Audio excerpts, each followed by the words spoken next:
Hello and welcome to episode 6 of Living in Muchness podcast.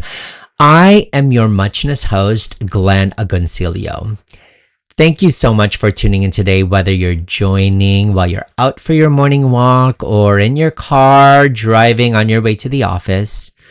Or perhaps you are home after a long, hard day taking care of people and now it's your time to unwind.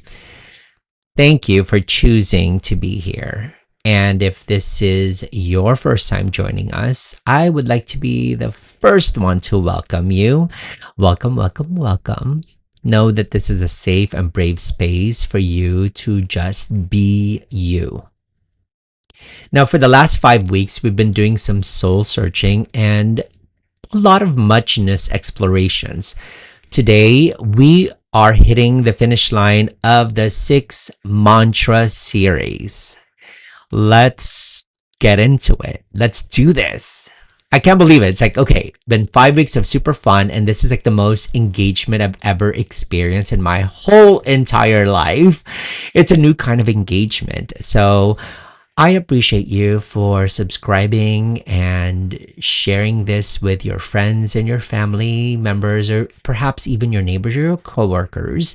Let's continue to engage and be in each other's lives. And I really want to invite each and every one of us to continue to build this beautiful community of people living in muchness. So, all right, let's get to it. Let's talk about being 48. Okay, well, I'm actually turning 49 this July, but at the present moment, okay, Glenn, let's be in the present. Let's talk about being 48, because I am 48. Or perhaps you're 35 or even in your 20s. I'm making up a story that there's this weird pressure that we are all feeling. Like we feel like we should have arrived by now.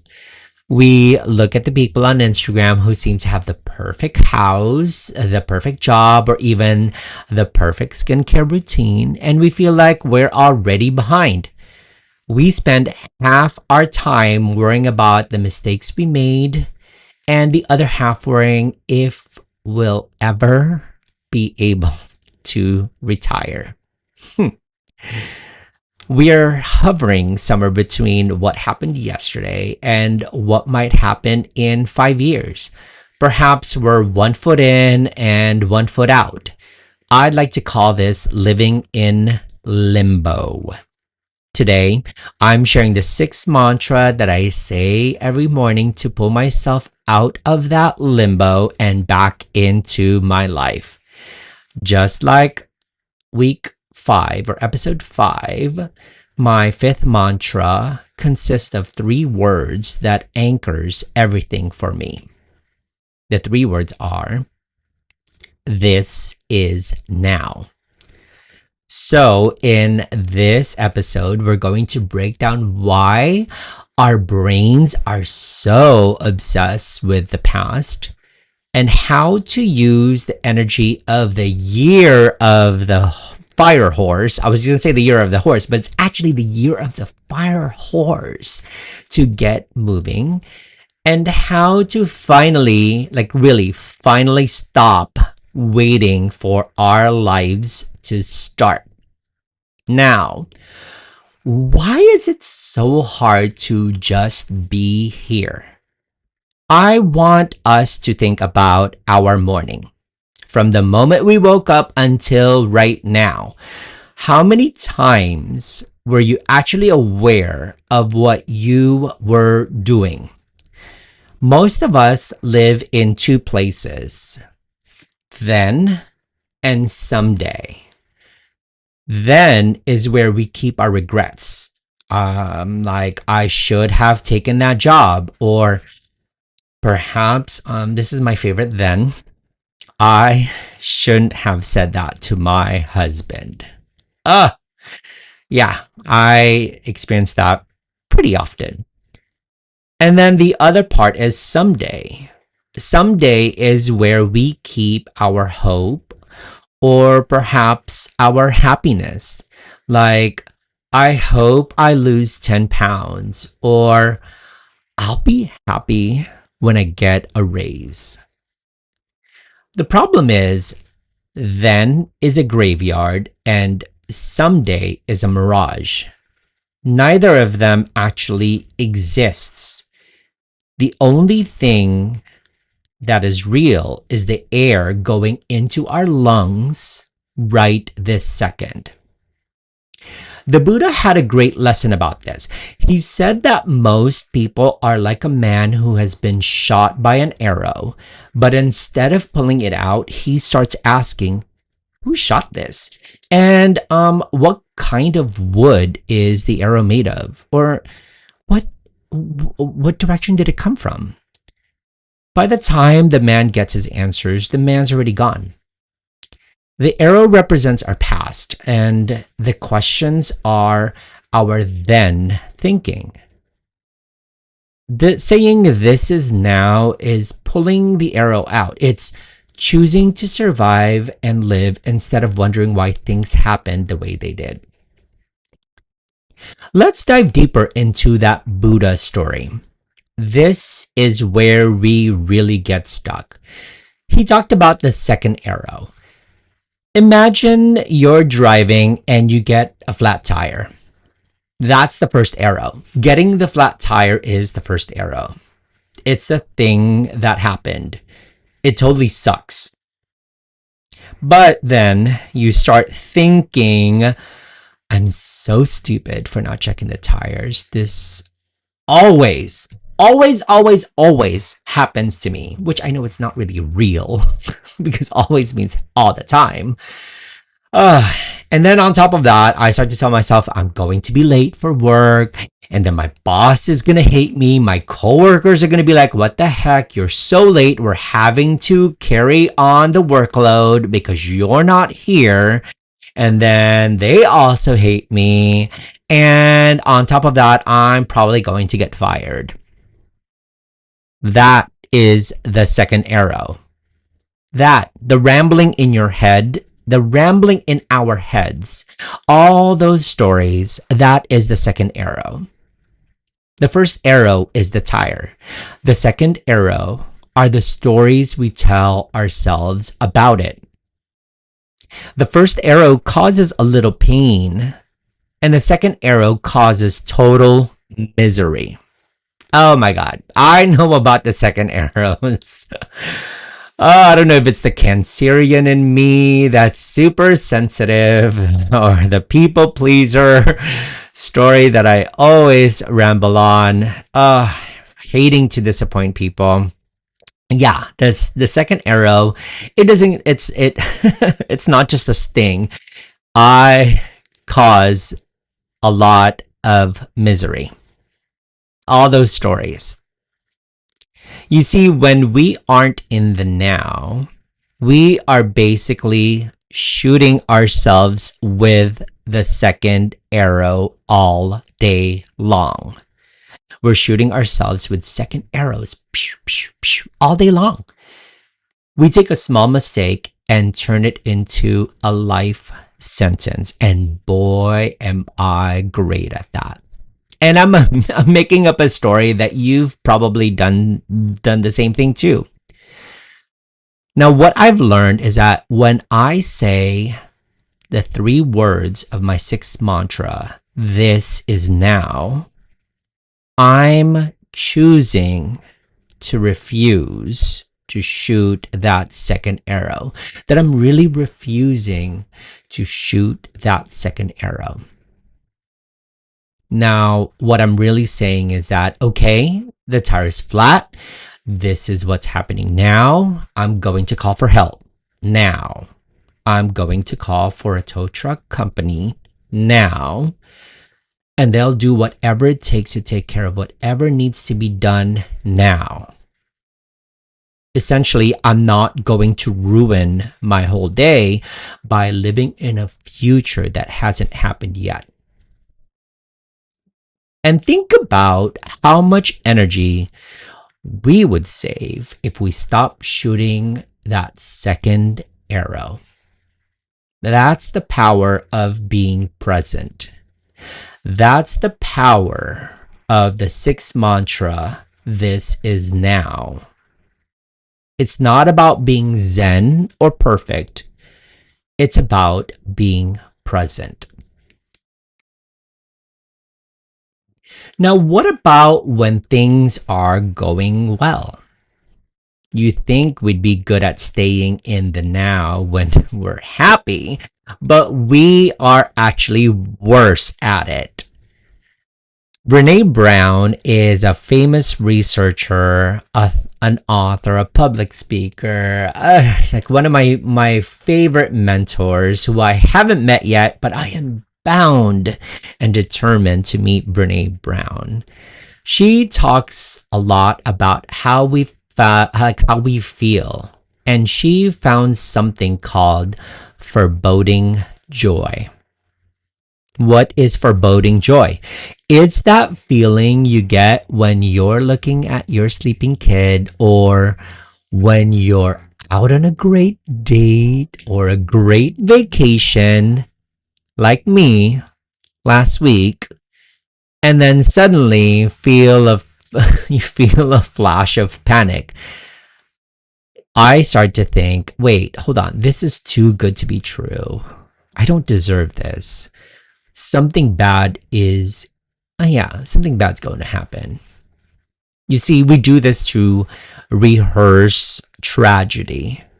We think that if we imagine the bad stuff, it won't hurt as much when it happens.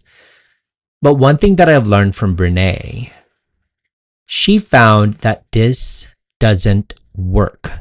All it does is ruin the joy you are currently experiencing. Hanging on to the past, even the not so pleasant parts, is a way to protect ourselves. We do it. I do it. I do it to protect myself. It's like a heavy coat we wear because we're afraid the weather might, turn cold. But right now, it's actually sunny. Like the sun is shining. We're literally sweating in that heavy coat of past mistakes and future worries. To say this is now is to take the coat off.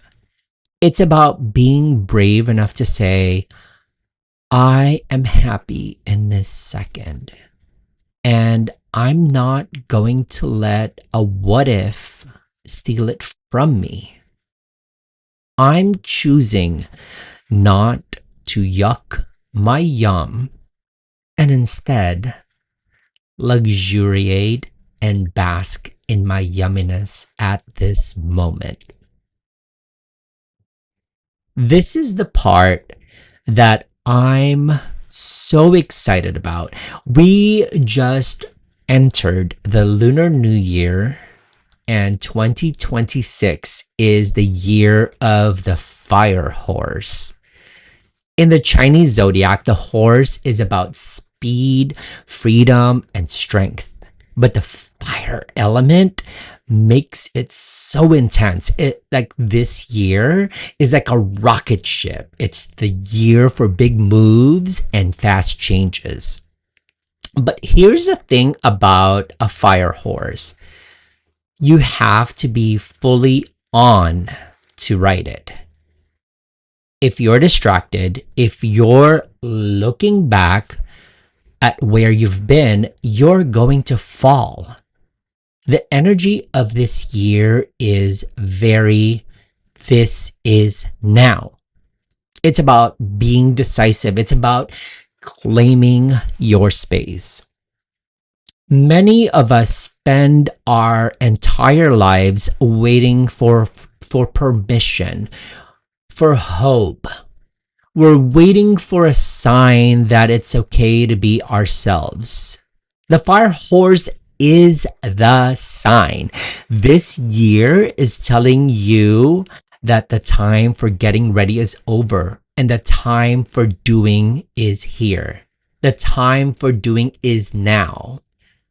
This is now. If you have all 6 of our mantras in your pocket, You are just ready to ride this year. You're ready to ride it. You aren't just surviving, you're leading. You aren't just waiting for things to happen. You're making them happen because you are finally awake to the present moment. You are in the now. This is now. That was then. 2025 was then. Year of the Snake was so then. This is now.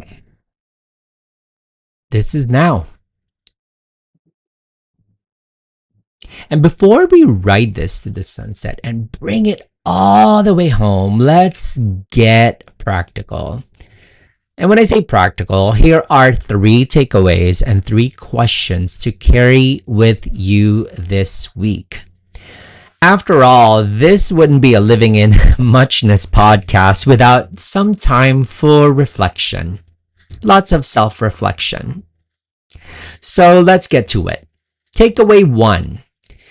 Use your senses to come back.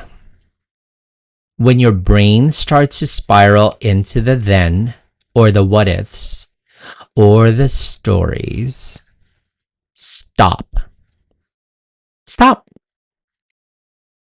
Do not let it yuck your yum. Just stop. Find 5 things you can see, 4 things you can touch, 3 things you can hear, 2 things you can smell, and 1 thing you can taste. 5 things you can see. I see all this beautiful art. Like I'm looking at my screen right now. I'm seeing all this beautiful art right behind me. I'm seeing that elephant mobile that I got from when I was in Thailand. And then the whales, the artwork whales, I got that from my trip when I was in Washington. Yeah, that was in Vancouver. No, that's British Columbia. That was in Vancouver, British Columbia. That's 2. Number 3 is the art that I got from one of my favorite artists, Souther Salazar. And I see the maracas that were gifted to me by my dear friends, Shaman Wei-chan and Martika. And then finally, the Buddha. The yellow Buddha head that I've had for such a long time that continues to remind myself that that stillness and peace lies within me. And it's not around me, but it's within me. That's 5. 1, 2, 3, 4, 5. Look at that. I just saw 5 things that I can see. Now 4 things that I can touch. Okay, I am going to touch my water bottle. That's 1. And I'm also going to touch, this beautiful whale that I got from my dear friend Vivian. Yeah. Okay, I'm touching the whale. And then also that's from my friend Vivian Jin. And then I have this beautiful glass work from my dear friend Vivian Shimoyama, who happens to be one of my favorite mentors as well. She is a glass artist extraordinaire, and she made this artwork. It represents breaking the glass ceiling. So that's 1, 2, 3. And then the 4th one, it's from my dear friend Colette, who made me this beautiful piece of art that she stitched. And if you look at it, you'll actually see a branch or a twig in there. Isn't that beautiful? I'm touching it. It's so pretty with all the different textures. There you go. So that's 4 things. Now, 3 things that I can hear. 1 is I can hear my voice, the quality of my voice while I'm recording this podcast. The second part is also the breathing of my sweet dog, Arthur, who's actually in my creative space right now and sharing the space with me and sharing his wonderful juju. And then finally, you're not hearing this because I've learned a new setting on my microphone where I can actually hear the planes buzzing around me. However, you can't hear it, but I can. So I'm letting it be part of like my soundtrack to this podcast. Now, 2 things I can smell. I can smell the yummy lemongrass essential oil that is diffusing in this space. And I can also actually smell how yummy I smell after taking a nice, luxurious bath this morning. I can still smell there's the citrus and also the lavender essential oils that was part of like my body wash. And then finally, one thing that I can taste. I'm going to go ahead and taste water because I've been talking for almost 30 minutes now. Look at that. I love that. I taste that water. It's very refreshing. And now by doing this is the fastest way to tell my brain, hey, we are here. We are okay. We are present. We are safe. And I'm noticing that by doing those 5 things, I actually feel very present, that I'm back to where I'm supposed to be. And what's that? To be here with each and every one of you. All right, that's takeaway 1. Takeaway 2, stop the second arrow. When something goes wrong this week, just deal with the first arrow. Don't start the story about how this always happens or I'm a failure. Just fix the freaking tire. Stay in the now problem. Stop the second arrow. All right, takeaway 3. Embrace and celebrate now energy. Celebrate this is now energy. So, what does that look like? The next time you feel a happy moment and that little voice says, be careful, or you don't deserve this, just tell it to be quiet. Say, be quiet. Tell them to shut it up. Tell them to shut up. That's all you have to do. Like, okay, I hear you. Now be quiet. I know that you exist. Be quiet. And say to yourself, I'm choosing to feel this joy right now. I'm choosing to feel this joy right now. That is enough. I am enough. Now, on to 2 questions to ponder this week. And the first question is, what is one memory or past version of yourself that you are still trying to argue with? What is one past version of you that you are still currently wrestling with? For me, that one past version of myself is still living in survival mode. Yeah. I know that the survival mode is one of the things that feel very familiar to me. And I know that a big chunk of the survival mode that I experience, it's a generational pattern that has been passed on from by my great-grandparents to my grandparents to my parents and now to me. I actually shared that with my husband last night. Now, what would it feel like to just let that person go today? I wonder what it would feel like for me to remind myself that I am no longer surviving, that I no longer need to survive, that my parents and my grandparents actually did those in their lives so that way I wouldn't have to survive. That was them and this is that was then and this is now.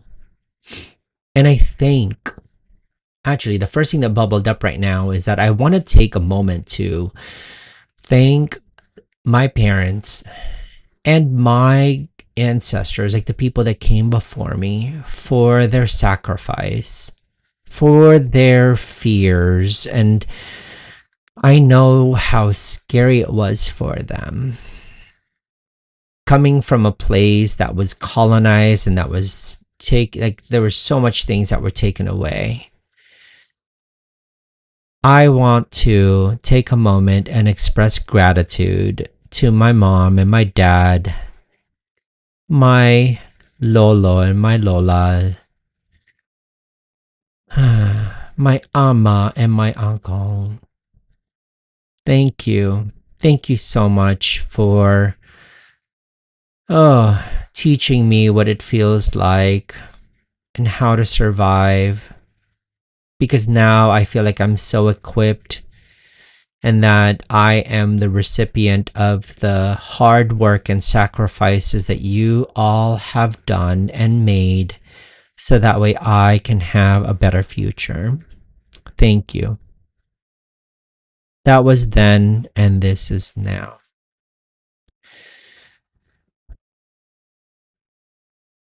And I invite you to do the same thing.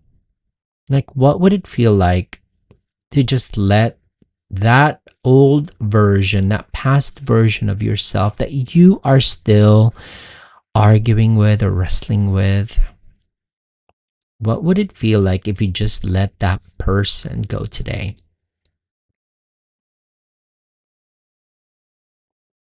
Question number 2.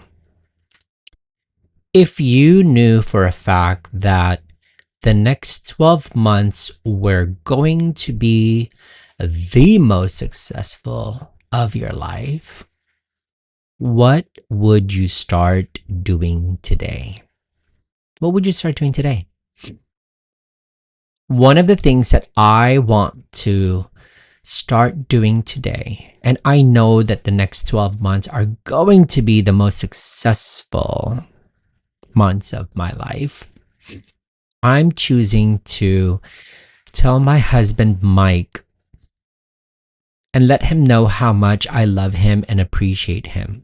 That's something that I'm choosing to express and show and share with him starting today and every day.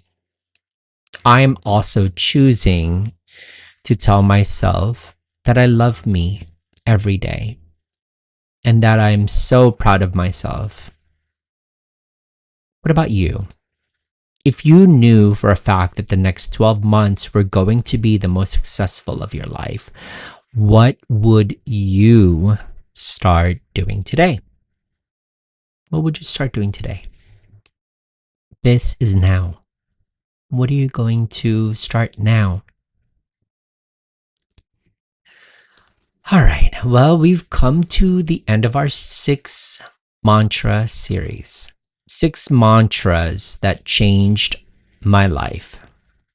And as we step into the wild and fiery energy of this new year, I want us to say these words or these 6 mantras for one last time for this episode. And I invite you to feel them in your bones and feel them in every single cell of your body. I'm choosing to experience life as a journey. I'm done rushing. I'm enjoying the walk. I can do hard things. I've survived 100% of my worst days and I'm ready for the next one. I march to the beat of my own drum. I'm done trying to fit into a box that wasn't made for me. Everything I need is within my breath. I don't need to buy anything or be anyone else to be whole. That was so then. That was then. That was so then. I'm leaving the heavy luggage at the door and it doesn't belong to me anymore. This is now. I am awake. I am here. I am breathing. I am alive. This is our year. This is your year. This is your time. Don't let it slip away while you're looking at the past. The fire horse is here. Grab the reins, take a deep breath, and remember, the most important moment of your life is the one you are in right now. This is now. Thank you for letting me into your ears, into your heart, and into your lives today. If this episode stirred something in you, please, please share that spark. Send this to that one person who needs a little reminder, perhaps like a gentle nudge and a loving, I see you. We're in this together. Be you. Claim your place in this world. And if you haven't started yet, are you willing to start now? Be gentle with yourself and know that every part of you is loved. And finally, live in your muchness. I'll see you in the next episode.